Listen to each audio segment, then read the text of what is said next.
જૂનાગઢના માંગરોળથી સમાચાર ભાજપમાં ભંગાણનો દાવો કરવામાં આવી રહ્યો છે। 100થી વધુ કાર્યકરો આમ આદમી પાર્ટીમાં જોડાયાનો દાવો છે। આપના નેતા પિયુષ પરમારે જાહેરાત કરી છે। ભાજપ તરફથી હજુ સુધી ભંગાણ અંગે કોઈ સત્તાવાર જાહેરાત નથી કરવામાં આવી, પરંતુ વિડીયોમાં જોઈ શકાય છે કે મોટી સંખ્યામાં કાર્યકરો આમ આદમી પાર્ટીનો ખેસ પહેરી રહ્યા છે। જૂનાગઢના માંગરોળમાં ભાજપમાં ભંગાણ પડ્યાનો દાવો કરવામાં આવી રહ્યો છે।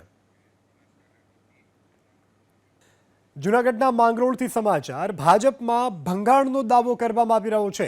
100થી વધુ કાર્યકરો આમ આદમી પાર્ટીમાં જોડાયાનો દાવો છે।